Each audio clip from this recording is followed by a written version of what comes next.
Welcome to the Floor Academy podcast. I'm your host, Kyle Hedin, and I have failed already, and we will update this live. With me is my guest, Erin Albrecht, who is the new owner, very recently, has bought out her stepfather and owns J&R Tile in San Antonio, Texas. We will get a little background from her in just a second. I want to make sure that you are all ready to learn while you earn. Whether you're using this podcast, somebody else's podcast, an audio book, you have so much time during the day as a contractor that you got to fill it with something. The music you've been listening to for the past 20, 30 years isn't getting any better. It's the same. It's never changing. Turn it off. It'll be there later. So go ahead and put something in your noggin that's going to help you get ahead. Stop playing contractor and become a businessman or woman. That's what I want. We're going to do a mock interview today, and I'll be honest, I haven't had to do an interview in over 6 years because I've pretty much, the last one I did was years ago to get into this industry, and then I went out on my own, and I'm actually a little nervous, even though it doesn't affect me in any way. But he is not prepared, by the way. We have in no way prepped him for these questions that are going to be asked. So as this happens, I'll walk you through the process and why we're asking the questions, and ultimately as an owner operator, what that means and why we're asking these questions.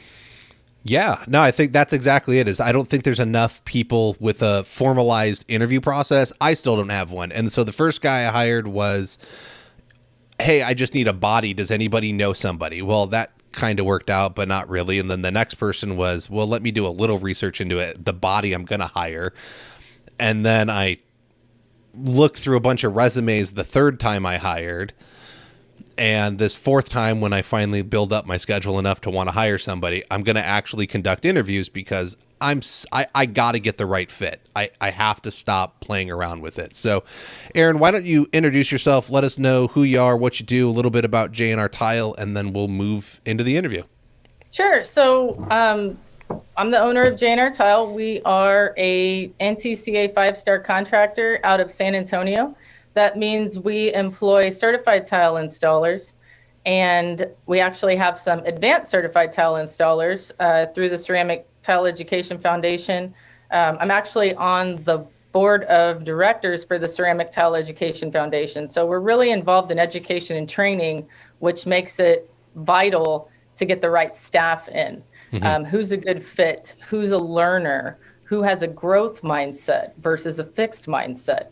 These are very, very key, vital characteristics that we look for. Now, this could be someone that is going to be hired as what we would call a pre-apprentice, zero experience greenhorn, all the way to, I've been doing this for 30 years, which, of course, isn't always the best. So yeah. One thing that we're really proud of here at J&R is in '84, when my stepdad and my uncle Raymond, Johnny and Raymond, J&R, started this company, it was actually founded as a union shop. So in Texas, we used to have union companies, and there were a lot of, union projects here in the area, and that went away in the late 80s, early 90s. But one thing we do have that we're really proud of, and Dan Welch up in Michigan has it as well, is a Department of Labor approved apprenticeship. Mm-hmm. So anybody that we bring in here to join our team is going to go through that formal apprenticeship process. We don't ever hire helpers. That's like a bad word around here. We Yes. have a little swear jar that you have to throw money in there if you say the H word. I think you should, and, yes. That's the taco fund or whatever, because before there has traditionally been helpers in this industry that have been helpers for 20 years. There's never room for advancement or growth. Mm-hmm, and for you to have employees that are engaged daily, they need to know what that next step is going to be in their work. You want this to be a career. You don't want this to be a job or a paycheck. that employee retention is a really important part of what we do, because if you're going to invest all this training and education into an employee that you believe is a good fit, you want to make sure that you're keeping them engaged every day, and they're going to continue to go on that path of growth and education with your company and develop those skills as they go. So we make sure that there's a very clear path, and no one ever asks for a raise at J&R Tile. You actually earn it as you go. So pre-apprentice, no experience, apprentice 1, apprentice 2, apprentice 3, apprentice 4. Then we do an in-house test, Kyle, of what would be equivalent to a CTI test, Certified Tile Installer test. We do it in-house. And before someone ever goes out on their own, before they're promoted from an apprentice to a journeyman, we do an in-house test over all of the TCNA standards that we actually quiz our apprentices on weekly, every Tuesday. Wow. And we put a $20 bill on the table, and whoever gets the highest score gets the swag and the $20 bill. So we try to keep it really competitive in a learning environment here. And keeping employees engaged is really paramount to our success. But before that apprentice is promoted, we do this in-house testing, hands-on and written. And then they're promoted to Journeyman 1 with their own pre-apprentice or apprentice. That happens for 2 years before anyone's ever taking the CTI test here. And that's probably why we've had such great success in testing our employees for the Certified Tile Installer test and our passing rate. And we've never had an installer not pass the CTI test at J&R Tile. So if anyone's ever looking for a good fit or want to move down to Texas, we're always looking, we're always hiring, and I think everybody should be. People call constantly and ask, hey, I was telling Kyler, do y'all have any work right now? You got any work? We've been in business since 1984. No, we don't have any work today. Of course we have work. And I think you should always be looking for those good fits, because that's what's going to make your company. And that's why you always have to be interviewing. You always have to be looking for anybody that's interested in your company or wants to come in and apply. It may not be that week, especially smaller, operations and organizations. You could be a one-man owner operator, but if you're hiring to eventually replace yourself or have someone work alongside of you where you can be more of a business owner and manager, you've got to make sure that is a damn good fit. And that interviewing process and really, vetting people out and finding someone when you do have the opportunity to bring them on and manage a project with them as your installer on site would be a great idea, just to be interviewing all the time, because you never know when that great fit's going to come along. Well, with that, you keep a database, if I remember correctly. So you've had this conversation before on Tile Money. Go listen to it over there as well. I wanted to get into the actual interview, and so that's where we'll differ a little bit. But you keep a database of old people you've interviewed or have applied, and you're like, this is like a no section, this is a maybe, this is a like yes for sure, I want to bring you back in kind of thing. That's right. So kind of A, B, C, D. Right, Barstool Sports, right? They rate the pizzas. That's kind of how we rate our interviews. Okay. And, one bite, everybody knows the rules. I'm kidding. I just love that guy. But when you sit down, first of all, we're doing this process one-on-one. I always have Trinity, who's a huge part of J&R, runs our operations and our field personnel. And he is a CTEF evaluator and an ACT CTI. So, he does all of the training and education partnered with me. Of course, I would never hire anyone to go in the field without a seal or stamp of approval from Trinity. So typically we're interviewing people together. If someone comes in and interviews individually, we never hire anyone without Trinity meeting them first. Well, if they're going in the field, I mean, that's who they're under him, right? Like, so it's going to better be a good fit. It doesn't matter if they jived with you. If they don't jive with him in the field, what's the point? And we operate differently, right? Because I can't have everyone in the field direct reporting to me, or I would get nothing done out there. So, understanding how you can grow into a larger company and having someone in charge that would direct report to them instead of to you. Otherwise, you're putting out fires all day. So that trust factor of hey, you may want to start off, if you're a smaller company, with just finding someone that's a good fit like Trinity that you can grow your business with and under. And how much of this was in place before you got involved with the company versus how much of this came from your educator background? Well, when I first joined the company, I was working under, of course, everybody. But I've been driving forklifts and been around this place since college, from working in the office and outside. But when I joined full time, after a career in education, I was working with the estimator and project manager most of the time, full time, in-house. We did not have the CTI accreditations. We were NTCA members, and if you are an NTCA member, the resources that are out there are only as good as any professional organization, what you can do to utilize those resources. So Total Solutions Plus was an event that was here in San Antonio during that time, and I went to, and it's a fantastic, one of my favorite shows of the year. You really get to meet people one-on-one and have some conversations, and excellent breakouts and educational sessions. And when I found out that there was a certification for tile installers and that could be written into specifications, both commercially and residentially, why wouldn't you do that? Especially with the commercial background, that made ultimate sense, especially being founded as a company that had union journeyman installers, went through a formal apprenticeship.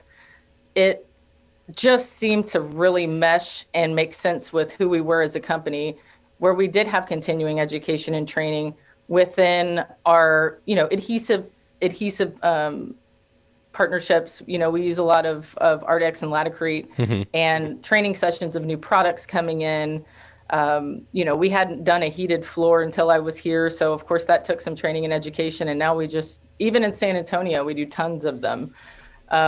There was continuing training and education, and of course we had our TCNA handbook. We're looking at details. We're following specifications. But when it came down to, we can actually certify our installers. I mean, we called CTEF, and they came down here and we tested everybody. Okay.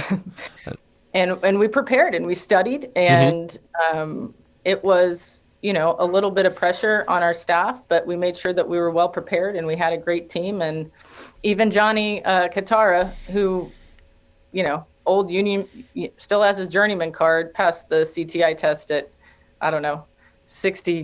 65 years of age, and I'm pretty proud of that. He wasn't happy I made him take the test, but he did. And my uncle Raymond passed away about 20 years ago, so that's how Johnny, my stepdad, took over, and then eventually I bought the business from him. But that's how we really got into, we need to get this staff. We don't want to just say we are the best tile company in San Antonio. We want to say we are the most qualified. On paper, we are the most qualified installation company. We have installers that have been through a formal process of testing, proving that they know all of the TCNA and ANSI standards. No, you've carefully chosen all the words and how you describe that, and I love it, because you're taking a different mindset. And the mindset that I see in all the groups online about certifications are, what can it do for me? Everyone's always asking the wrong question. It's I don't know if it's the way the organizations are pitching the certifications, and it's all of them. It's NWFA, it's NTCA, CTF, CFI, all of them. Everyone's like, what's it going to do for me? What's it going to do for me? It's not about what it can do for you. It's about what you can do with it and what you can do for them. If you get we've involved, done a lot with it. Apparently, I mean, and certified installers, when you employ a certain amount through the NTCA, then you can apply to be an NTCA 5-star contractor. There's 50 something of us in the country, so that can also be written in the specifications. John Cox with Cox Tile, who does residential, mostly residential, is the other 5-star contractor here in San Antonio, and I think we have 4 or 5 others in the state of Texas. So Texas is a big state, and there are not that many 5-star contractors. So our estimating department will just look at invitations to bid through our estimating email commercially and see what says certified tile installers, what says must be a 5-star contractor in the specs. Boom, that's what we're bidding on. Yeah. Not to mention, there's 12 continuing education units that as a professional 5-star contractor in your area, you can actually go out and present continuing education units to the architectural and design community. They need 12 hours every year to keep their accreditations and certifications. So then you're really known and you're a face to the name in that professional company. Once you give these continuing education units to these architects and designers, they always want to specify certified tile installers and 5-star contractors. So there's, what can it do for you? Well, we're a pretty good testament down here in South Texas of it does very, very well for you if you know how to utilize it and make it work for you.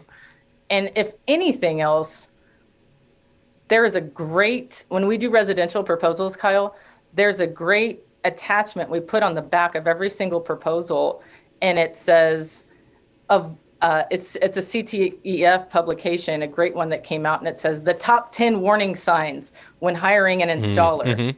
And then there's another page that we attach to every proposal, and it is talking about finding a qualified tile installer. So when we present these proposals, hey, you may be way higher than the next guy, but they don't have that at the end of their proposal. There's that value added. Correct. And you're selling your value. You're not selling an installation. You're selling your professionalism and your value. And, we compete against, on the residential side, when people find us, we're competing against the owner operator with a lower overhead than us. And we still win projects based on, hey, that's a professional company. I know that these installers are full-time employees. We do not sub out any of our work. Who I get is going to be here every day until the project's finished. And I know I can talk to that installer the same way I talk to Erin at J&R, because they're all on the same page professionally. They all understand the installation standards. I can ask questions. And man, residential is a different animal. So part of the interviewing process is you've got to be a good fit for both. You may be working at the 28th floor downtown penthouse USAA CEO office, which is commercial, or you may be down at Mrs. Jones's house doing a master bathroom add-on with heated floors and a curbless shower. You just don't know. And sometimes residentially they don't want the low bid. If you're doing a curbless shower with heated floors, full height waterproofing, benches and niches and custom, I want the joint to line up in a certain way and align with the glass door. The last thing that they want is the low bid. They want the professional they can trust. Well, and I think that's identifying a target market, which goes into growing your company and running a successful business. But it all ties in together, because if you don't have the staff to man it, if you don't have those professionals on site, you have no business showing up at that job site. And so, you're going to find the people that want to pay you for your services at that higher rate because you've invested in the education to be able to provide a better product and present the value that you bring to the table properly. And so that's what I love, what I'm hearing. And I think that's the mission of this podcast. And in essence, when I'm telling you, stop playing contractor and go be a business person, this is what it's about. It's about getting out there and finding ways to present the value. You're not looking for the person that wants $1 a square foot tile from Craigslist anymore. That's not your client. They never were to begin with, but you have to start somewhere. And as you move up, you're looking for the people that if you tell them it's going to be $18 a square foot to put 12 by 12 tiles down, look, I don't know rates, okay? But the point is like, if you can command that kind of money, that's what you're after. Is you want to be able to go in, state your rates, and have them not question it and say, it looks good. And articulate, hey, that's a 12 by 12 inch tile. That's a 1/4 inch per 10-foot flatness standard per minimum per industry standards. If, this isn't including the floor preparation. If it's a remodel and there are cracks, hey, we mandatory have to do, and anybody else you talk to, Mrs. Jones, needs to do crack isolation, at least partial crack isolation. And when you start having these conversations on the floor, that $18 a square foot for 12 by 12, starts to sound better and better when they're talking to other people on the phone that at least don't take that 5 seconds and explain that process, right? Because we're all about assemblies and processes, and you can go from a standard sanded grout to a Yeah. cost per square foot is impossible to do. I mean, you can ballpark over the phone, but you're also educating them at the same time. Yes. That also vets out some of the lower end low baller installer rates in your area, because they get a little nervous. That's a little too cheap. Yeah. Which is what we want. Correct. I'm trying to market to people that when I tell them, they're either like, whoa, that's why I can't even understand why you're that much. Like some people just don't get it. I want the people that get it. When I start explaining what's required to put a floor in for them, they're biting, they're buying into it, and they're like, yes, okay, you know something more than what everyone else is telling me, and you're educated. And use the system warranties from the manufacturers. That's a big one, right? And second, you're never the highest bid if you offer monthly payments. There's lots of companies out there. I'm going to tell you, we use PowerPay because it doesn't cost us anything, because I'm cheap. Okay. And it's getpowerpay.com. They will do everything for you. You can be a one-man show, and they can use a little payment calculator. You can say, hey, this is going to be $10,000 or $50 a month. Okay. Now all of a sudden, the guy that was $7,500 or $5,000, you're not necessarily the highest number anymore, because there's not many people, at least in our area, in my experience, that aren't big box. You put it on a credit card, finance that kind of remodel or installation. So, we've had some success with that as well. People love payment plans, love it. Well, and that's a totally different conversation, because I get asked all the time, can I do financing? And I'm like, no, I'm not set up for that. So that's a whole other conversation. Podcast. But yes, we can talk about that another time. Exactly. All right. So I know some about tile because I've involved myself in that world, but essentially I've replaced 2 tiles in my life when my previous apprentice chipped them taking out some baseboard. And so that's the extent of my tile knowledge for the most part. Is I replaced like 2 16 by 16 tiles, and they're down. No one's complained, but it could have been better. So let's interview me and see if I can get a job over there at J&R Tile. Okay, sure. So first step, I was saying earlier, if Kyle couldn't go to the jnrtile.com website and click on the online application in the drop-down menu and actually fill out the online application, he doesn't get an interview. And what that is number one, it creates the database we talked about. And number two, it shows that he can utilize technology. Here at J&R, we run a project management software program where all of our staff at every level documents their work daily. That's part of what we pay them for. It's literally in every job description. So if you can't navigate via mobile or in any way, you can't utilize or navigate the technology to fill out the online application, you're not going to get an interview. We book interviews, and everyone that fills out an online application gets an interview at J&R Tile. So anybody that calls, asks if we're hiring, absolutely, we're always hiring. Please go to our website, fill out the online application, and we will follow up with the time and date that you can come in and do a sit-down interview. So that's step one. Okay. So and if people come in, application. Well, if people come in, you'll help them do that, right? Like, yes. Okay. So we had a gentleman last week who, by the way, is a unicorn. He's 27 and can do mud work, which, Trinity and I got very excited about.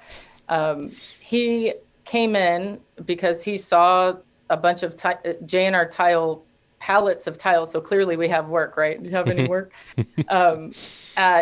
At one of our distributors. And then I guess he looked up our information, found the website, called. I wasn't here. So he decided to just drive by and come by the office and walk in and ask if he could fill out an application. He was having some problems finding it from his mobile, I believe, and he just got a new mobile phone. His old one was stolen. Big, long story. Anyway, somebody in the office will sit down and walk and put them at a computer where they can fill out the online application here at the office to make sure that they do get an interview. Okay. So yes, we assist with that when need be. And you know what? When somebody shows up, they want a job. They're Yes. interested. Somebody walks through the door, you're not going to say, "No, man, get out of here. You can't use your iPhone or your new Galaxy or whatever they are these days." No, no dice. We make sure that somebody's going to help them here with that. I'm glad you 'Cause do. The that's a kids training. That's a get, skill. yeah, well, the kids get turned away from Target and restaurants all the time. Go fill it out online. Go fill it out online. I'm right here. I'm showing initiative, which is a rare thing these days. So I like that you'll give them the time of day, help them through the process, even though it's like, I want to see you can use technology, but you can train them on it. So I like that there's a little like hand up to get to where they want to be. Absolutely. And we've found, and we've hired people because of this, going through an interview process, if someone shows up at your place of business or keeps calling because they're very interested and you interviewed them, that's a good thing. Anybody that's even out there that might be looking to join a team like ours, you could have an interview and maybe there's several other people being interviewed, but when you continually show that interest, send a thank you note or a thank you text or a thank you email for their time. That really means something to a business owner or anybody that's running that part of the organization that's going to hire that field personnel. It shows professionalism. It shows, hey, they care. They're not just applying everywhere to find a job. They're, thinking that after that interview, this is the place I want to be. And that shows that they're a good fit as well.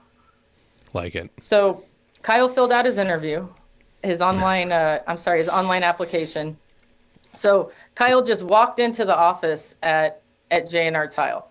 So the very first thing that we do, and this that of course wouldn't apply to everyone, but step one is assess.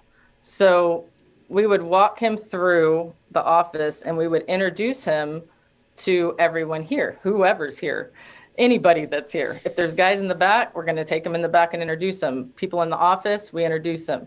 Guy fixing the copier machine, we're going to introduce Kyle. Everybody. Okay. What we're looking at is really introducing the staff and watching those interactions and just checking out communication skills. You can tell a lot just by introducing someone to someone else. So we don't say anything. Hi, I'm Erin. Hey, this is Trinity. Okay. We walk them around and we just introduce them to everybody and we just watch. That's rough.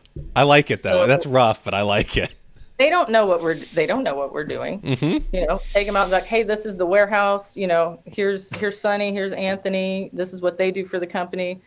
Oh yeah, and most of the time, if they're a tile guy, they'll start asking questions, or they'll have a little sidebar conversation. So we get to watch that a bit.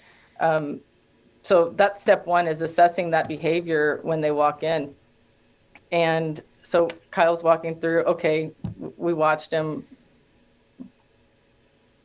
communicate. Oh, okay, he's got pretty good communication skills. Great. Sit him down in the conference room with Trinity and I. And step two is we would have a printout sheet of that online application that would show the experience. So, Kyle repaired two tiles in his house. Okay, cool, Kyle. So you know a little bit about tile work and how it's not easy because you fixed a couple of them in the past. And we're just going to ask you a couple questions. So step two, and I'll send this to you, Kyle, when we're done, but this is kind of our cheat sheet, right? Okay. For the interview, we call it we call it 3 buckets because there's 3 different sections of this. So step one's the assess, right? Okay. Here you go. Let's watch your communication skills.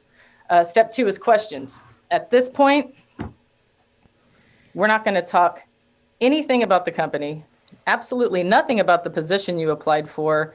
And the reason we do that is because we in no way want to be manipulated.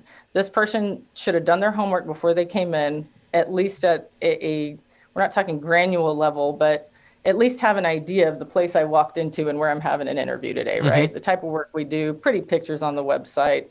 We have certified, people could pick up on a little bit of that. Yeah. So what we're looking for here when we ask these questions is exactly what we talked about. We want to know, based on these questions, if this person has a certain mindset that align to our core values at J&R. Okay.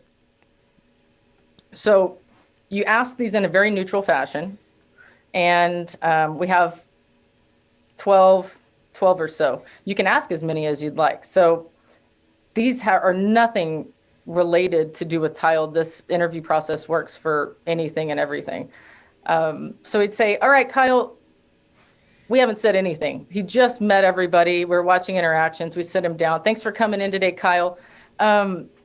Kyle, tell me about a time that you were inspired to learn something recently. Okay, well, thanks for having me. Honestly, I wasn't big on learning for a really long time. I forced myself through my for-profit college education, and I learned more in 3 months in the field than I did in 3 years of school. But really, what did it for me was I found tile, and I just got really thirsty for it. And so I started going and finding videos that would teach me something, or a book, or just anything to do it. And it's been a long time since I've been what I would call like an active learner, but I'm just really into it right now. And I just want to learn all I can. So tell me, Kyle, you were talking about some videos and books that you had learned some things about tile. Can you tell us a little more? Like what books were these? Where did you see the videos? What resources were you using? I found this one called Trial and Error, and they were talking about how to get proper coverage, and it seemed like it was really basic knowledge, but it didn't, without doing it, everything would fail. And it seems silly that people can't get it right when, the directions tell you how to do it. For books, I went and found some books that were on like really old mosaics and stuff that's been dug up, and it just like researching the history of kind of where tile has come from and been. So, Kyle, we love that you've seen that video on Trial and Error, right? Because day one, no matter what, every single employee at J&R Tile watches that video. Because if we can prevent any failures from happening, we're doing a great job. And that's the way we install tile is with directional troweling, right? What you were talking about. And we love that you went and saw those mosaic books. Tile can be around for centuries when installed correctly. So a proper installation is everything. And we're curious, have you ever seen this book, Kyle? No, I haven't seen that one. You haven't seen this book? Okay, so this is a big book that we use here with everything that we do. And you don't have a lot of experience in tile, and that's great. But when you learn the installations and the guidelines in this book, that's what gets you that professionalism. And this is really our tile Bible, right? This is okay. This is it. Is if we can teach you everything and apply those skills in the field, you're doing everything per minimum industry standard. So that's really important to us, that you like to read and learn. And you were inspired to learn about tile. So that's great. That's a great answer. Could you tell us a time that you failed at something recently? Oh, what have I failed at? This is really hard to think. Because I don't want to use my business like background. I'll give y'all a 20-second timeout. So what we're looking for here is resilience and persistence in the face of failure. So when you're asking this question, you don't want somebody to be like, "Oh, I've never failed at anything." It's that, okay, this is what it is, but this is what I did to overcome it.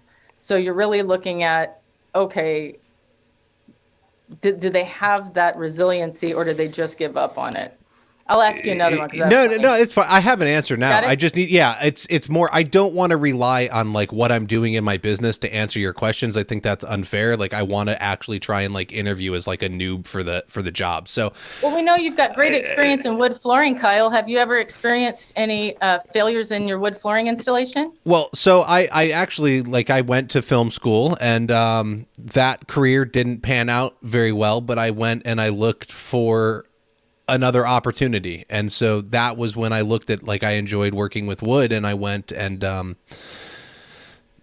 I cold called 30 contractors looking for jobs, and a couple of them hired me. So it was a way for me to say, you know, this one thing may not work, but there's other opportunities, and sometimes you got to create them yourself. That's really great to hear. And cold calling 30 contractors is what a wonderful skill, because you're not giving up. You know that you will find something if you just stick to it. You know you'll get there, and it's just part of the process. Someone will give you a yes. There were probably a lot of no's.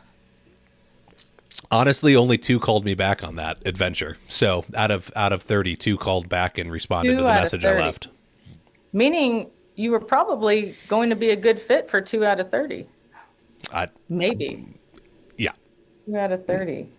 Okay, Kyle, can you share with Trinity and I some feedback that you've been given recently, whether it's, you know, on your podcast or your wood flooring business?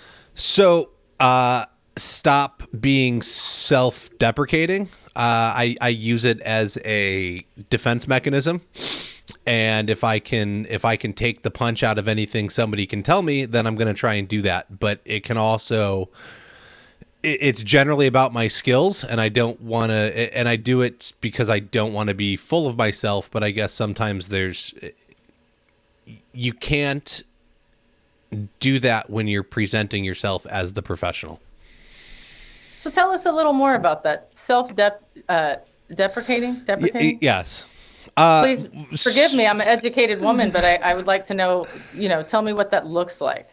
Well, I'm not impressed with my hand skills. Like, I don't think what I bring to the table is very impressive. There's many people way better than me. And so I'll refer to what I do for my business, honestly, that I'm a hack. And I don't do that to clients. I do that amongst like the professionals. But honestly, it's, if I'm going to come on this podcast, then that's probably not the greatest appearance to promote the podcast for it. So that was some feedback I got recently from some buddies, and I will attempt to work on that. So you're critical with your own skills. Yes. Well, you know, Kyle, that's great, because one of our core values at J&R Tile is continuous self-improvement, and also honesty and integrity. So right now you're being really honest with us, and that shows also that you're, you know, hungry for achievement. That's another core value, continuous self-improvement. You know, that's really showing us that you know, you're not going to give up on something, and you're being critical of yourself is not a terrible thing. It's actually a good quality. You know, we'd like you to, of course, be confident in your skills, and we'll do everything we could here if you join our team to make sure that you are, and you have professionals that you can phone a friend to have your back. You're never going to be alone when you work as a team. But at the same time, being critical of yourself isn't a terrible quality to have. Can you tell us about a time that you were inspired by someone else recently? Yeah, I mean, honestly, I think you can go on the internet and see all kinds of amazing projects that are done. And so even within the tile world, if you know, I can look at projects where scribes were done or mosaics are being put out, and it's the attention to detail and the patience to be able to do something on that level is absolutely amazing to me, because I feel that I just want to slam some things in. Like, I like clicking floors in and getting it done, and the attention to detail that some folks have and the patience to like cut out the most minute detail absolutely floors me. And I would love to be able to do it. And I think with practice, it's possible, but some people are probably just cut out for that kind of work overall. Or it could be the work that they're showcasing, because there's so much great work out there. And in the communities that you can see, if you're associated with maybe some of the Facebook groups in flooring, I'm assuming that maybe you've seen some of that work. I'm pretending I don't know you, but there's some really great work on there. And you know what, Kyle, you could get there if you wanted to. It's just skills improve over time. And when you're under the right leadership and you have the right tools, you can definitely get there. Great answer. Can you tell us about a time that you went above and beyond the Call of Duty recently? Ooh. Let's see here. Above and beyond. I think it's important when you're in somebody's home servicing them, that if you got to clean up at the end of the day and their porch is full of leaves because it's fall, like, don't just clean off your area, clean off their porch. Go the little things that they may not notice make a difference. If there's some trash on the floor as you're moving through the house, pick it up and throw it away as you're picking up your trash. It's the little things are going to make a difference to people overall. And then that's when I look at Trinity and we like wink at each other like, oh, that's what we're like. Sure. We like that answer a lot. So all of those questions, the 20-second timeout, all of those questions are based on what we're looking for. And that's a growth mindset versus a fixed mindset. Okay. So second, this is one column of questions that really, I asked you a question, but then I dug deeper, right? Yes. And then I dug a little deeper, right? And I kept asking and digging. You want to ask one of these questions and then really hone in and make them tell you the whole story, not just a little piece of it. So of those questions, it's, tell me about a time when. We went through them. And what we're really looking for are, a fit to these guys. Okay. Because you can teach skill levels, right? But what you really need is to make sure that you have somebody with the growth mindset. And, it's show up and try hard after that. It's pretty easy as skills can be maintained. And so we're still on step 2, right? We have these questions. Those questions are on growth mindset. Mm-hmm. The second set of questions I ask you, I'm looking for something different. Are you ready? Is that the same set of questions every time? Yes. Okay. We won't. I'm picking on you and asking a little bit more than one, but usually we try to pick 2 from each. Okay. And Trinity will pick a couple and I'll pick a couple, and this is what we ask. Okay. So, you can also include some questions that focus on the elements of a fixed mindset. And again, it's important to ask this like as neutral as possible, right? Don't mislead the witness. Okay. And really, just in a very neutral fashion, you want to listen for the answers that are going to be more consistent with that growth mindset or that fixed mindset. Because you got to think, if you're bringing somebody into your company, you want somebody that's going to grow with you and get better and help build your company. Yes. You don't want to bring in, like you said, somebody that's going to be at the end of a broom, that's looking for a paycheck or a warm body because, damn, I'm so busy, I just need somebody to move some boxes around or, mix the inset for me. And no, you have to measure the water quantity of your thin set per bag. Every bag is different. It's very critical to have your least paid employee, usually the bottom of the totem pole. Yeah. That's who's mixing your thin set. How scary that can be the person if they don't have attention to detail and they're not measuring water quantities and they're eyeballing them to avoid the whole warranty on your whole project. Yeah. So it's important for every level to have that. We believe in our industry. So the second set we're going to go through is, and we pick a couple of these. So Kyle, tell me about a time where you felt like you were the smartest person in the room recently. I'll be honest. I don't want to be in that room, and I try not to put myself there. And then we make our little note, check. We actually get really great answers on that, believe it or not. There's people are more humble than what you would believe. We seldomly get the I know everything. I was smarter than this person. It doesn't happen often.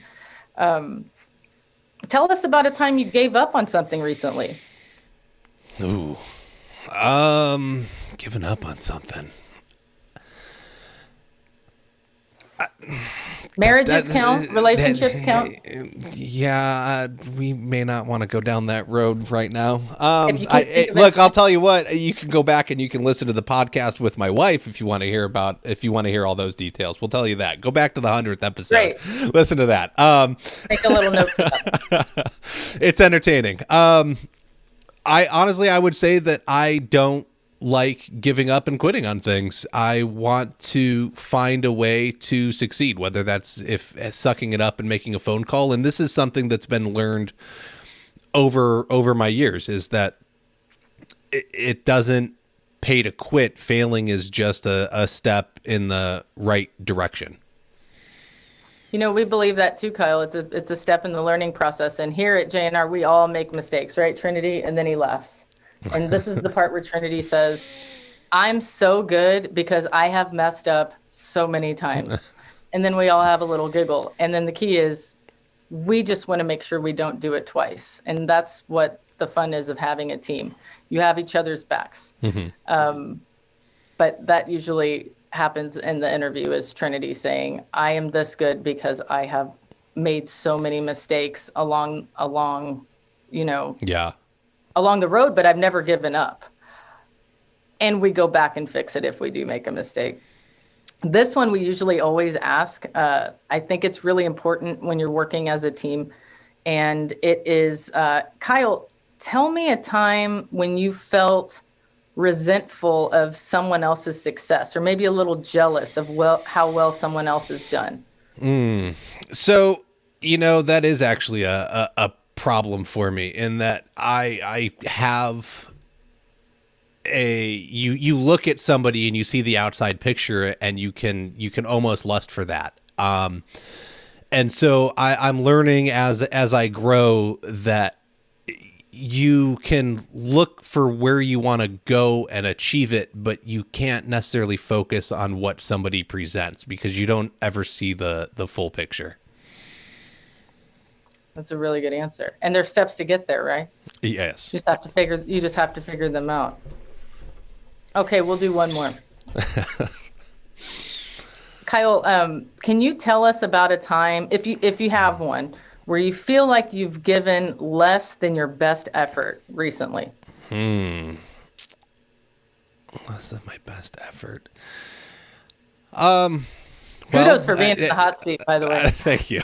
Honestly, last night I was at Cub Scouts with my daughter, and one of the older girls that has transitioned on to like being in, well, they call it Scouts BSA now, but the Boy Scout level is there, and she interacts with the kids and stuff. And she worked with my daughter more than I did because I was on the phone scheduling an interview. So I'm supposed to be there involved with my daughter, and I passed the buck. But somebody picked up the slack? Yes. And for me, that's what that program's about, right? We're building future leaders. So maybe I did the right thing. Delegating. Yeah, that was it. So you feel like you would be a better participant next time? It sounds like maybe you're even feeling a little guilty about it. Yes, I need to actively participate in my children's lives more. Yeah, that would be a great quality dad. But it's good that you can admit that. So that whole section of asking those questions, notice we didn't ask anything about tile, did we? No. Not one question was about tile. But tile can be learned. We talked a little bit about core values, right? Mm-hmm. When we could see, okay, you can tell from those questions that you have a growth mindset.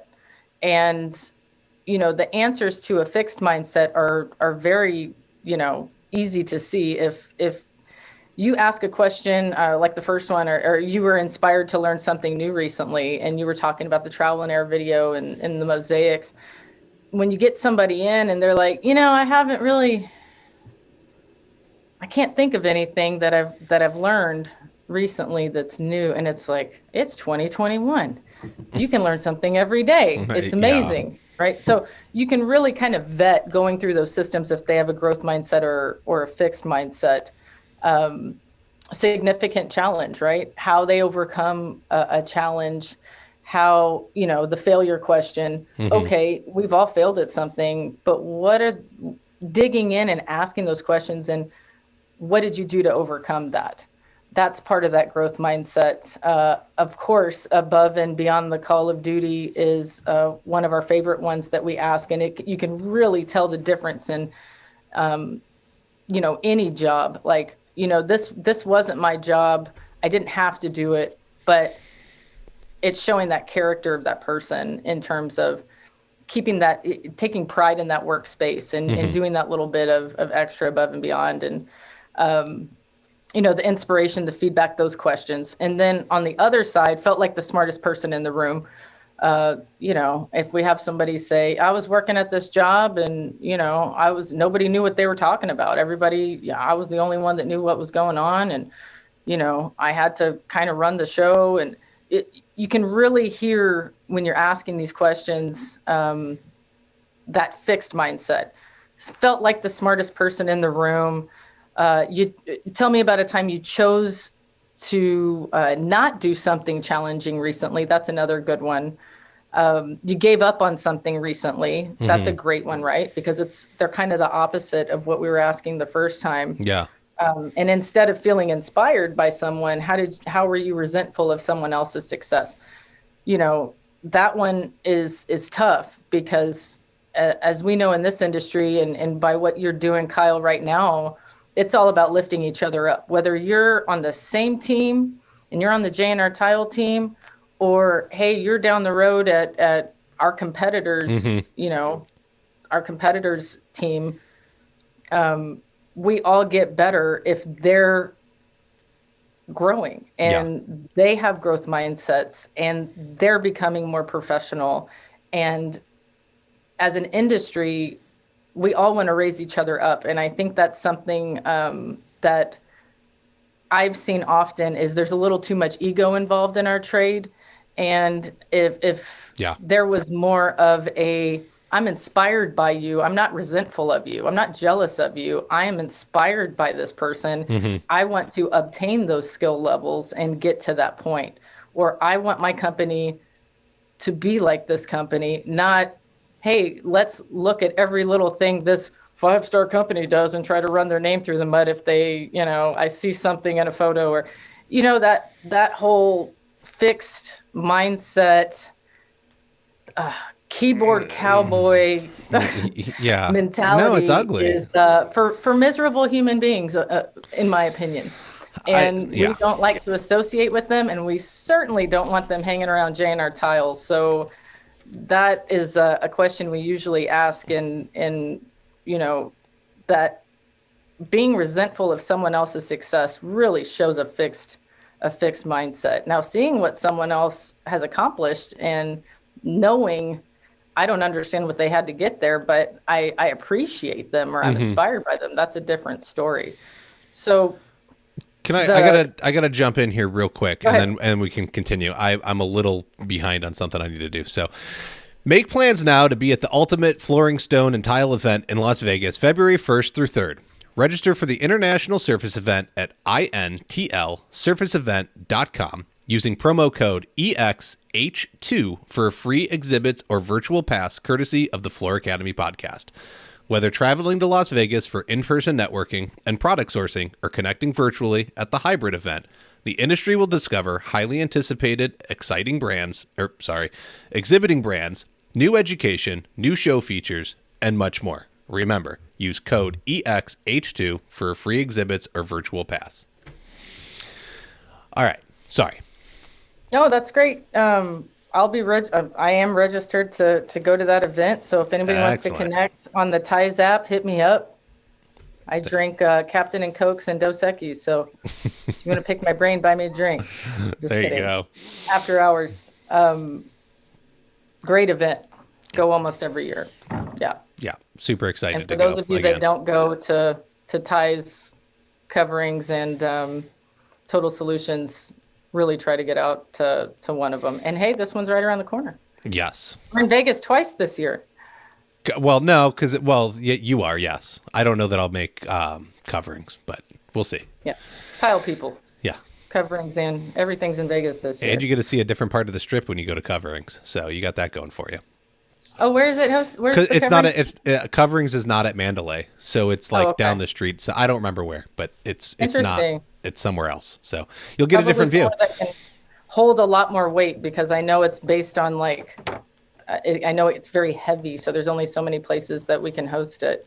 So it's probably the convention center, I'm assuming. Maybe. I don't remember. So back to the interview, there's 3 buckets, right? Okay. So the first step was assess behavior, bring you in, check out your interactions. Step 2 was ask those questions. And you can see there's an arrow on the sheet, fixed mindset, growth mindset. That's step 2.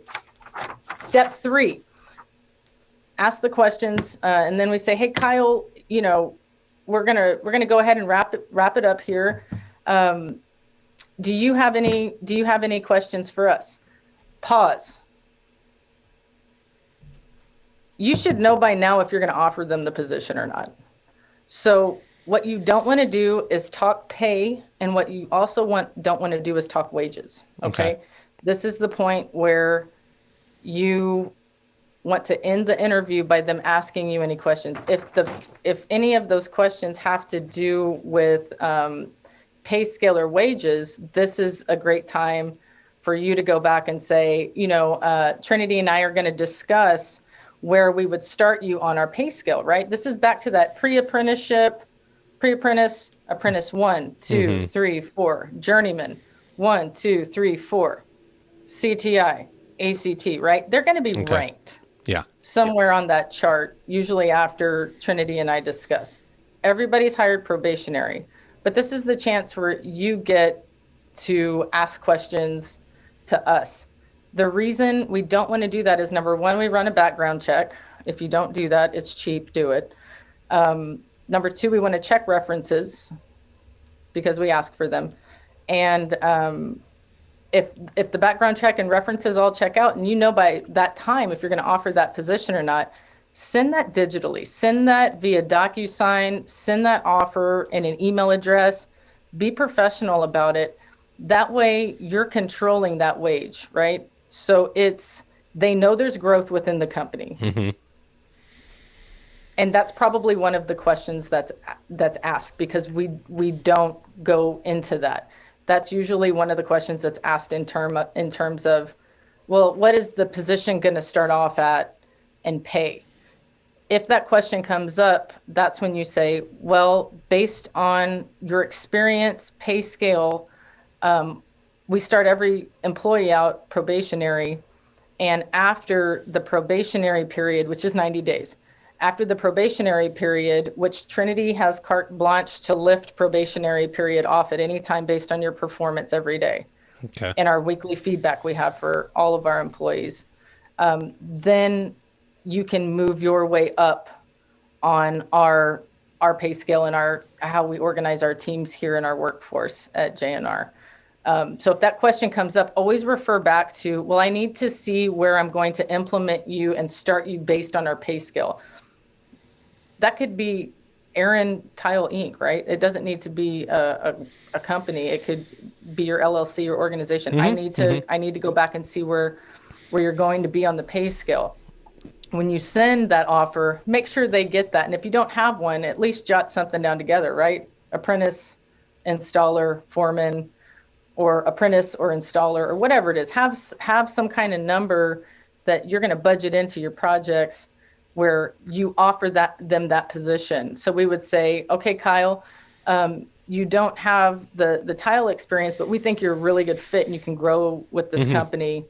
And we send that job offer letter with a nice, company logo on it. And it would say, Kyle, we are offering you position at JNR Tile Inc. for X amount of dollars as a pre-apprentice. So you know exactly what your job description is. That job description is also with that job offer. So they know exactly what their job is every day and their responsibility. Yeah. When they sign off on that, it's very easy to go back to, hey, Kyle, let's say it's your second week of work. Yeah. Kyle, remember in your job description, we're going to sit down and have a little one-to-one really quick, because I want to kindly remind you that at JNR, part of your job description is you have to document your work 3 times a day. And we're curious, are you having some problems with your technology or the training that we've given you? Because we're not seeing the mandatory 3 photographs of your work every day. And we want to make it really, really clear that that's part of what we're paying you to do. And that's part of your job here. And it just smashes so many little, bugs when you can just give a clear job description and refer back to it. If you have core values and a job description, it's very easy to have those conversations. Well, there's a couple things going on that I noticed. So, one, you're able to refer back to a higher power, right? It's not you that's the boss. The company's the boss, and the company sets the rules. And so you're not saying I have to make the decision. It's this is the structure that the company has. I have to go look at that and figure out where the company says you will be placed within it. And then you've also taken the time to set up and write out the fact that there is a job description. There is an advancement path. And that's what I see left out of all of the small companies like myself. I don't have job descriptions written up. It's I need an apprentice. Come learn how to do click flooring with me, and I'll teach you business too, right? Like there's no. But I know set path. I know that you know how to read, and I know that you could come up with one tonight. Correct. Yes, I have to do the work, and that's the important thing. Is like I can read about this in all the books I want, and this is. I mean, it's funny. I've started a mastermind group. We will probably be opening some new ones up in March, but that's what everyone has realized. Is I have 5 highly talented people in this group, and we've all read the books. We listen to the podcasts. We have the discussions with our peers. All of them wrote down goals finally, and they went to start working on them. And they were like, whoa, this is much harder than I thought, because there's actual work involved. It's not just kind of talk about it and hope it happens. And so that's what I want to see people doing. And that's the system you've set up, is that there's now rules and regulations in place, and you can hold people accountable. And it's not... You're not having the discussion with the kid 15 times and then finally deciding to fire him. It's, dude, it's clear here in the employee handbook and in your job description, this is what you do. So now I'm signing off on it. I'm documenting this conversation. And when we have this conversation 3 times, I'm done. And I don't know that that's your rule, but right. There's something to look back on. Interestingly enough, we also believe that focusing on our weak spots, because everyone has weak spots, on employee engagement is really important to our leadership, our CTIs, our ACTs out there, to our apprentices, to keep those employees actively engaged like we talked about. It helps with your bottom line, profitability, the quality of your work, everything, right? Employee engagement is key. So every week before, and we still do paper paychecks, we don't do direct deposit. Before we hand out that paycheck, every employee at JNR Tile gives in feedback form every single week. And this is their time, and I do it digitally, so they can fill it out before they come back in. And it's a Google form sheet. It's free. And they answer questions based on, did anyone ask for your opinion this week? We scored low in that. Okay. With our apprentices, we scored low in that one topic. There's 12 questions. I can share it with you later, but there's 12 questions to ask based on how engaged employees are. We scored really well across the board, but of course we have like a couple weak spots. So we tell and talk to our foremen, our CTIs on, you've got to engage these apprentices and ask their opinions on certain things. You're not out there by yourself. We're not saying that you need to take their opinion. You just need to ask for it. See where they're at. Are they even in the same wavelength of you during these installations? And that's one way to engage them. So we do that. And then based on job description, you get a plus or a minus. Everything. Do they get it? And the last 3 questions are, and whoever you're working with, you get to rate. So if Kyle's an apprentice and he's working with Trinity out in the field, he's going to rate. He has a feedback form, right? It's going to be asking some questions. Like for Thanksgiving, we asked what they were thankful for personally and professionally. So it kind of changes up every week. Okay. And if you have a direct report, right? Kyle's working with Trinity. Trinity would have Kyle's job description, and then he would have boxes, and you get a plus or a minus, right? Project management software that we use, right? You get a plus or a minus. Oh, Kyle didn't turn in all of his photos this week. He gets a minus in that box. Next one, punctuality. Oh, Kyle's here every day, plus. So we have these metrics that you can get a plus or minus for. And then the last three questions are the most important. Do they get it? Do they want it? And do they have the capacity to do it? Sometimes they get it, they want it. Sometimes they simply don't have the capacity to do it. Yeah. And sometimes they have the capacity to do it, but they don't get it. They want it, they have the capacity, they just don't get it. And then sometimes, they can want it all day long, but if they don't get it and they don't have the capacity, if they're not catching on to those skills, if they're not progressing in their skill level, they're simply not a good fit. And that's when we'll sit down and have some conversations on, what can we do to support you? This is where you're at. This is where we need you to be. So we're not just paying them this helper wage. They're put into that pre-apprentice capacity to be promoted to that apprentice 1 capacity, apprentice 2. And if they're not getting there, that guy on the bottom holding the whole company back. Time to go shopping, right? That's when we go back to the bank of applicants, and we're always interviewing. So do you look at anything of like doing lateral moves? Will you pull them out of the field and put them in the warehouse, or is it like this didn't work and we need you to go? That's a great question. So recently we've had an employee that we've always had a full-time warehouse / delivery / logistics person, because it's so important to not have our installers be picking up materials, bringing them in, labeling them, especially when you have several jobs going on, keeping the warehouse clean, staging, labeling, all of that good stuff. And that individual has recently lost their license. So that left a really big void in operationally what we have to, it just throws a huge wrench in the system.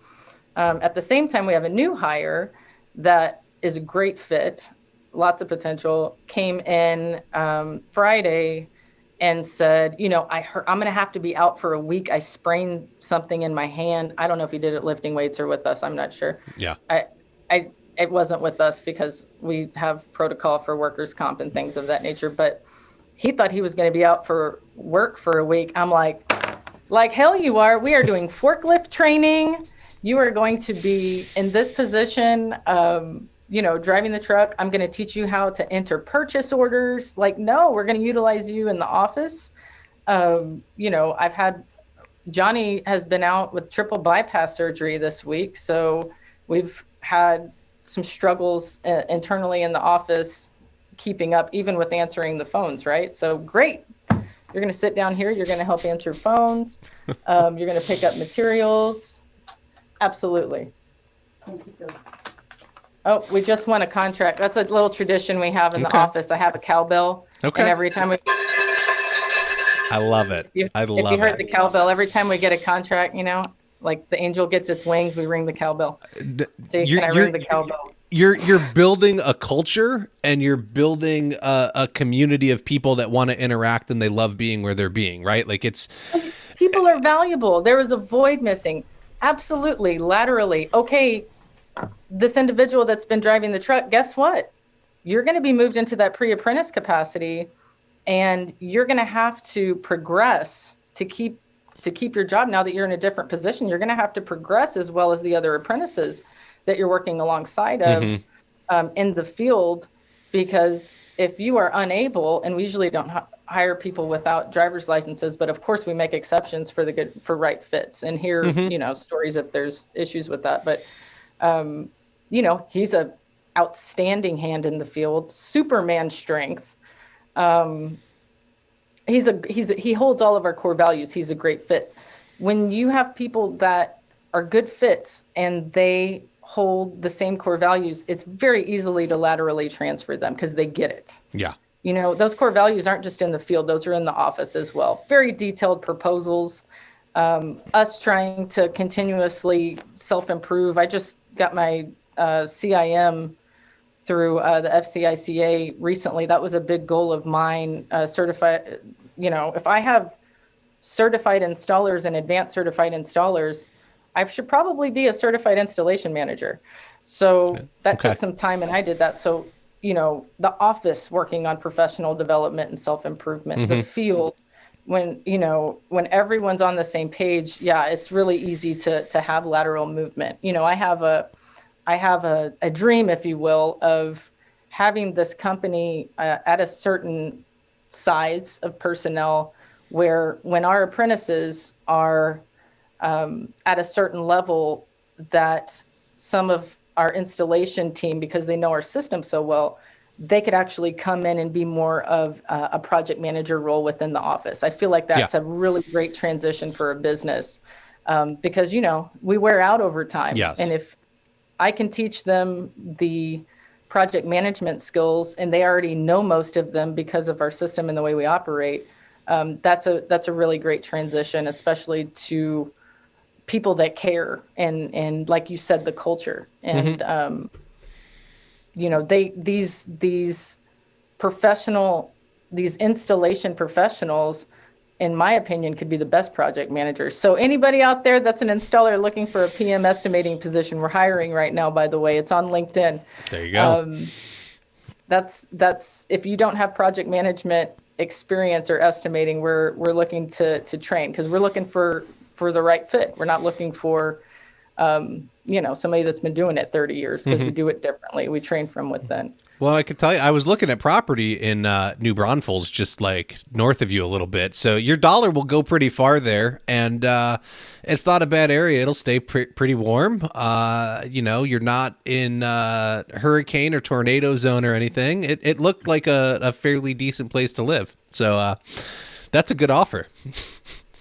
Great place to live. Austin is a ridiculously expensive place to live, but it's only an hour down the road. New Braunfels is 20 minutes from here. We do a lot of work there as well. Great community, has the Guadalupe River running through it. Texas, if y'all have ever seen people tubing in Texas, they go right down that Guadalupe River, and then it turns into some lakes. So that's a really cool area. And traffic's not bad. That's the other fun part about San Antonio. The traffic there's hardly any traffic ever. It's so spread out. Yeah, it's definitely. You're talking to somebody that loves San Antonio. Hey, look, I'm telling you, like it was appealing. I just couldn't make it work at the time. So, all these things, like yes, Erin has a company with how many employees? Right now, 22. 20. There's a reason to have systems and processes, but even yourself as the one-man show with an apprentice, and stop calling them helpers. It's a naughty word on this podcast too. It's something I really get behind, but if they don't know anything, call them a pre-apprentice. They're not an apprentice yet. You've got, we say 12 weeks. Okay. Yeah, 12 weeks to get them to apprentice one. You're teaching them something, but come up with a formal plan of what your positions are and how you advance, because what she has now is this way to take people and put them in her company at the very bottom when they know nothing, and make them a pre-apprentice, work them all the way up until they're an installer. Say, hey, you've been here a really long time. I appreciate everything you've always done for us. You know the systems. Bob's retiring and I need a new project manager. Come on in, get in the office. We're going to teach you those skills, and you can go out and still participate with the guys in the field, but you're not going to have to do all the hard work. And so now there's this continual cycle of showing appreciation and helping your community for a longer period of time, instead of saying, you can't set tile anymore. Get out of here. Get kicked to the curb. It's this whole, like trading your truck in or something. You can't, yeah. What does that say about your culture? Why do I want to go work for you then? Where's the advantage? We do talk about some financial literacy here. These younger guys go out and buy these trucks that are $500 a month. I can plug into the Dave Ramsey calculator online. Hey, bro, do you know if you put $500 aside for 20 years, it would be $1 million?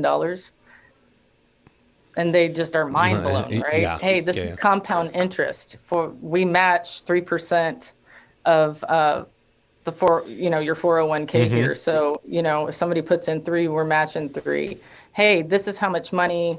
When do you want to retire? What's the end game? What's the plan? Okay, this is how much you should invest, either percentage wise or dollar amount, for you to not be on your hands and knees your whole life. That's important. And people that aren't having those conversations, you're going to be looking at some old men that can barely walk with their hand out like this, right? What's next? I never invested any money. I cash my check every week. We think that's really important, and that's continuous self-improvement just as a company. We want to make sure that people aren't working their whole life, and that we pay a good wage, and that retirement, and no matter what level you're at, you're constantly looking to get that promotion and that pay raise. And then you see, I can put a little bit more toward my 401k now, pre-tax. Once they start seeing, you can't really tell that much on a dollar amount, a small percentage, and what that adds up to. We're real proud of that too. That's I think something we do a little different than most, because we don't subcontract. Of course, they're full-time employees. We need to take care of our full-time employees. And that's how I want to establish my business and move into having crews in a retail shop. And I want employees. It's not just about wanting the control. It's about wanting to be able to take care of them and show them that I truly care for them. And you can do that with the subcontractor, but at the end of the day, they're out there earning their own way. It's not the same when the people are dependent upon you and you're telling them the stress you get from having. It's getting different. It's a fine line these days that you tiptoe around on full-time employee to 1099, and it's a dangerous place to live. If you're subbing out work. I think that when you truly appreciate having employees and the stress you acquire by making that commitment, it really changes you. When you've got 21 people depending on you for a paycheck every week, you tell them all the check's going to clear. That's not easy to sleep at night sometimes and be like, I know we have the projects, but am I going to get one next week and the week after? It still weighs on you. And so it makes you. But the culture of, hey, project manager, estimator, you don't ever stop working, because if we're not out in the field giving those individuals paychecks, you shouldn't be getting one either. You got to win work. You got to bust your tail and make sure that we are all in this together as a team. And that's important. And who better to do that than an installer, to teach and train those skills? They know all the parts and pieces. It's, installation expert, teaching the computer skills and that different set of skills. You already know they have a growth mindset. You already know they're a learner. It's just teaching them more skills. And I'm really proud of Trinity. Poor guy has learned more computer skills, in his office. And I have him on a Mac desktop right now, which I'm sure he's never used, but, just the things that he can do with technology that he wasn't able to do when he first got here, and organize things in Google Drive and upload and write purchase orders and, all the things that take time and pressure off of the rest of your team, because we've trained another individual that can easily step in and take over that role. That's part of that kind of lateral cross training too. Yeah. Well, and I've noticed as I've been talking with businesses that are a little bit larger, everyone's investing back in their employees. And that's the key here, is you have to leave people better than you found them. And when you talk to the guys that are frustrated and I'm done, I'm going to continue on my own forever, and they're just super salty about it, that's not what they've ever done. They only ever wanted somebody to come and bring them the tool or, mix the stuff. And they're not interested in training them up and making sure they can succeed on their own. Tell me if I'm wrong, but I'm sure I'm right. You will invest everything you can into an employee, turn them into a CTI, and if they decide to leave and start their own company, you will wish them well. And if they want to come back because they didn't burn bridges, you'll probably hire them back. Absolutely. And it's happened. We've also had employees that we've invested heavily in, paid for their CTI. They trained for their CTI, passed their CTI, that wound up being not good fits. And they were ruining our culture. Mm-hmm. The best thing, the hardest thing, and the best thing I ever did was let those guys go. And you can't let employees hold you hostage at the same time. If they don't meet those core values, if they aren't dialed in to your culture and on the same page, and it's just that simple. You have good fits with growth mindsets or you don't. And if they're not a good fit, you've got to let them go. And up in Trinity's office, it says, we have it printed out, you want to train people so they can go out and make it on their own and be successful, but you want to treat them well enough where they'll never want to leave. Yep. That's our mindset here. And we've had guys go out on their own and do great. We've had guys that have gone out on their own and struggled and come back. And like you said, they were professionals. We shook hands. We wished them luck. We wished them the best. And when they came back, open arms. Yeah. Because a lot of times people realize, you're like, yeah, you can go start your own business, but when you don't work together on it as a team, you're not sleeping, bro. You've got to hustle. Yes. You're the bookkeeper, you're the everything. And, here we have 1, 3, and 5 year, growth plan on where we want to be.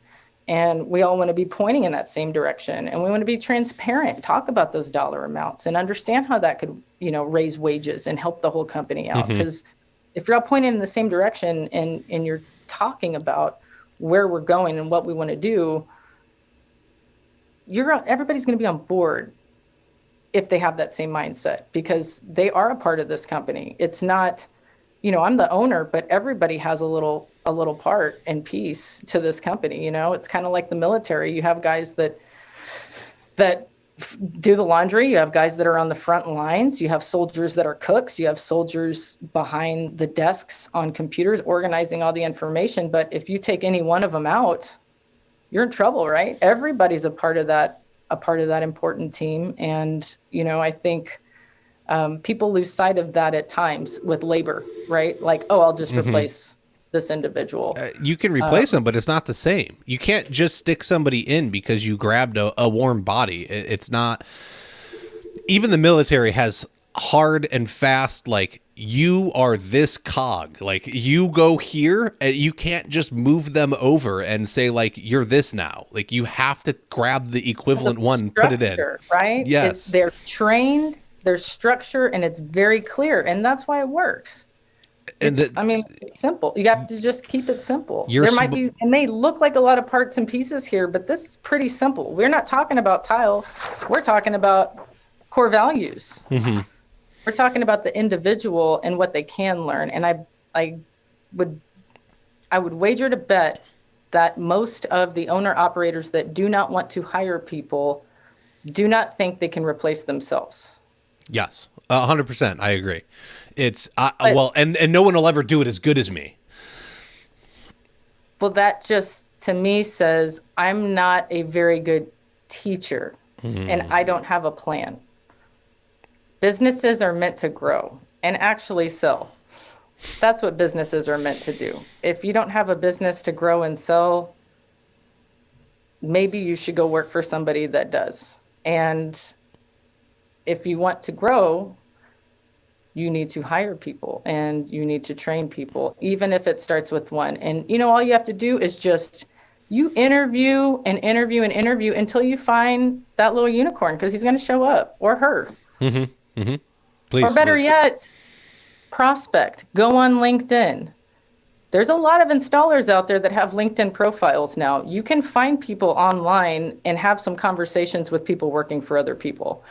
There's nothing wrong with that. If they're not being treated if they're not engaged, if they're not being treated fairly, if they're open to having a discussion or an opportunity to join what you're looking to build and create, that could be a very exciting thing for someone to be an owner operator's right-hand man for a plan to grow a company. I think that's a very exciting role to fill, because the company is going to grow from there. You're that person's, Trinity.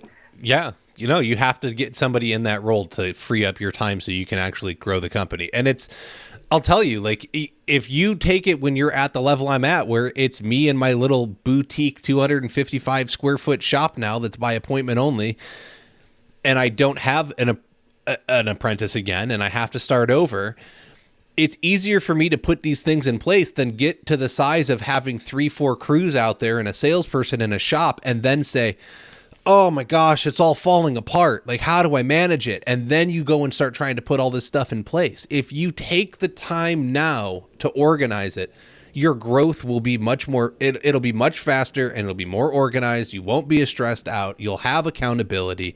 You'll have that culture developed. You won't be fighting it down the road, because when Erin, I know when Erin wants to do something now, there's bureaucracy behind it, and she can't just make a decision and pivot 22 people in a different direction.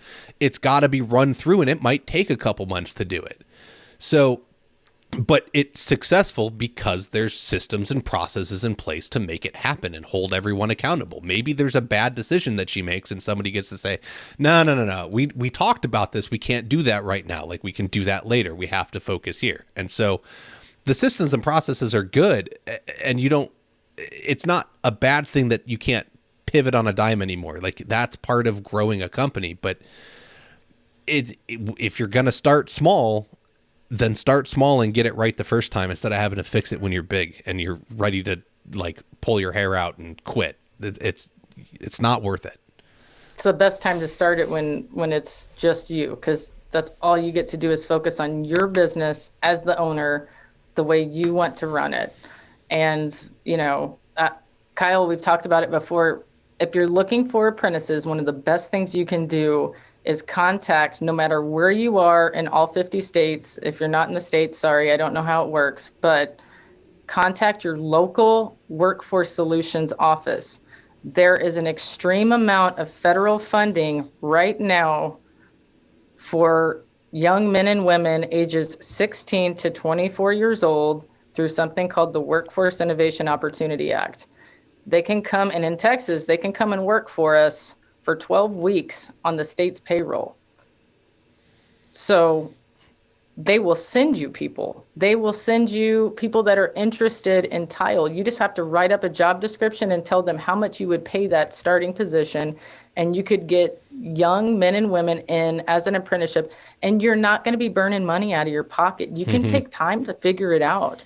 Have a little bit of structure. If you need some help, reach out.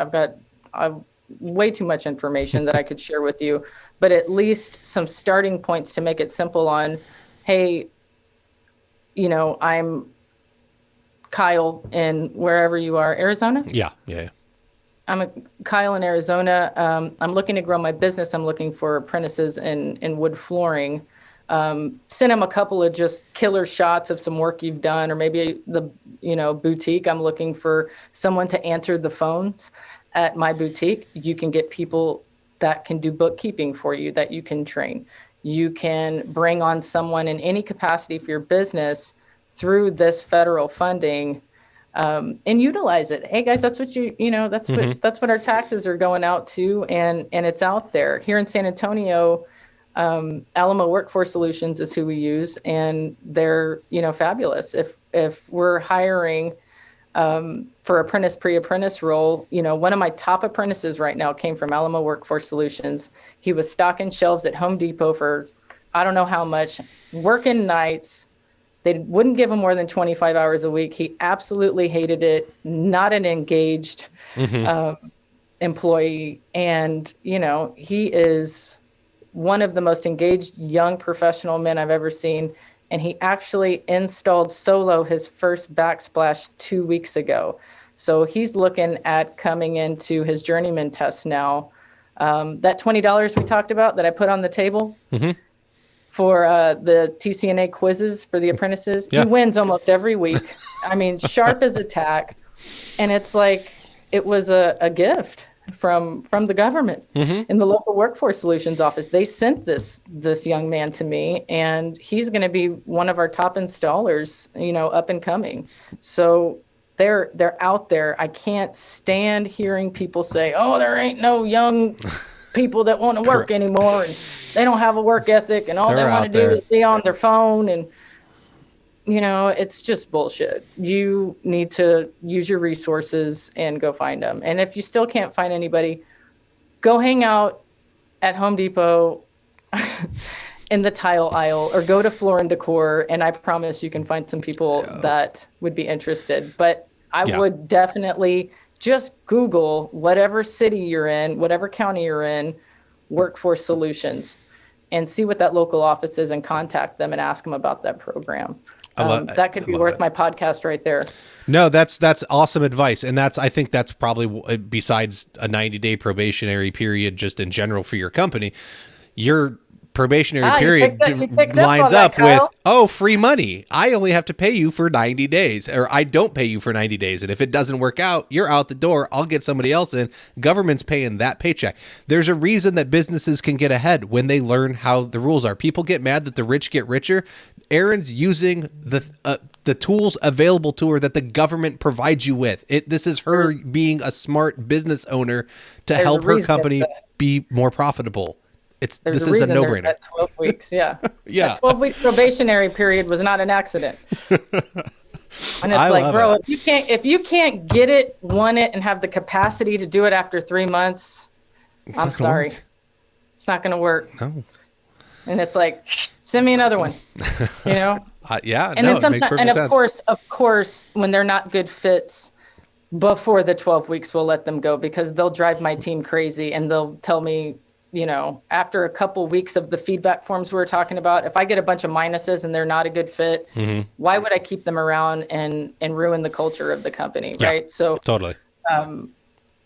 We give more chances than we should here, because we invest a lot in our employees, but we're still all in this as a team. I'm not going to keep someone when all of the feedback coming from my team is not a good fit. I mean, I'm not out there in the field all the time. I'm trusting our team, our core values, and our culture to give me that feedback weekly, to have those conversations and those one-to-ones with our field staff, and then, of course, cut them loose if they're not a good fit. But that's why you always have to be interviewing, always. Yeah, no, I believe it, especially at your size. Like, you have to have a pool to pull from until you find that right fit. But then once you find that right fit, how soon before you're going to need another one because they're excelling? When you find the right person to put in, everything should become easier. So I love it. I think there's a ton of valuable information in this. I thank you for sharing. I hate to do this. I don't want to cut you off. I have to cut you off. Do it. And we've gone, I asked for an hour and a half and we're over that even. So, and I'll give you this interview. That would be wonderful. In a PDF. And that has the questions on it and everything? Yes, sir. Awesome. So, all right, I'm going to get that from Erin. If you're not watching the video, it's a sheet of paper that lays out all the kind of stuff we covered. It has the questions on it. That'll go on the Floor Academy podcast website under the files section. So that'll be a new addition. I thank you. This is right. Go learn while you earn, folks. This is what you should be trying to do and growing your company. There is so much in here between, if you can find a way to get the government to pay for your employees, oh my gosh, the things that you can do and free up with your company is the resources available to you will just be mind-boggling, I'm sure. Not to mention the resources we have with our material manufacturers. You can have somebody for 12 weeks in training. I could send them up to Ardex Academy in Mansfield for a week. I mean, think about it. Okay. Yes, there's tons here. We may have to revisit this and see how you work that all out. All right. Well, we may have to come up with something that helps people with this to make it easy.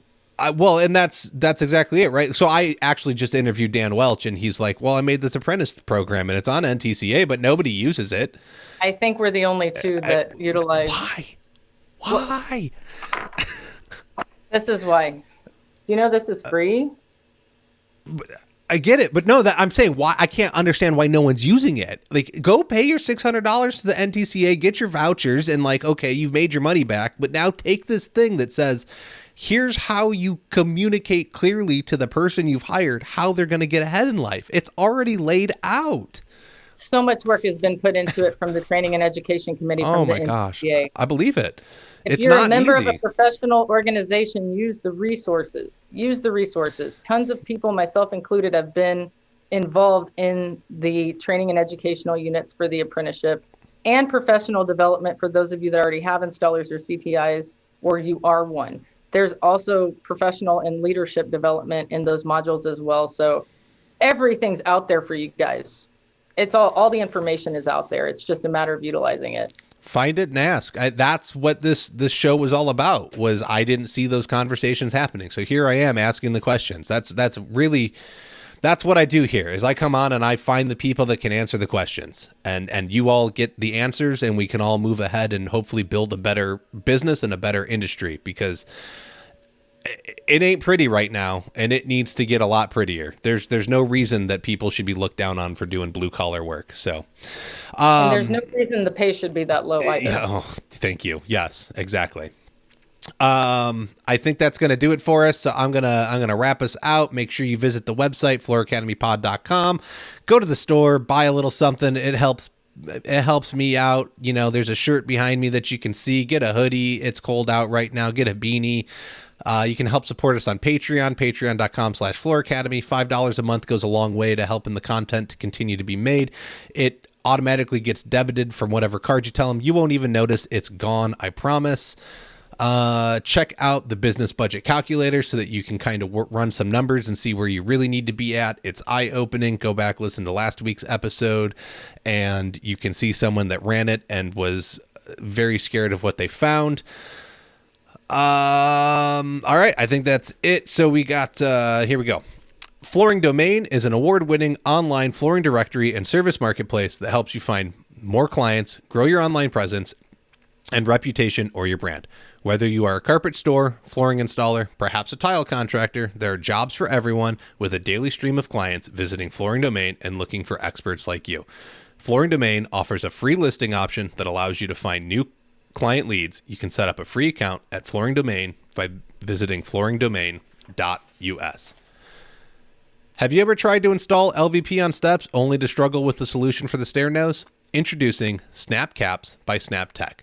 You simply send SnapTech the exact LVP your client selects, and they'll turn it into a perfectly matched stair nose that clicks flush into the tread plank for a simple and reliable solution.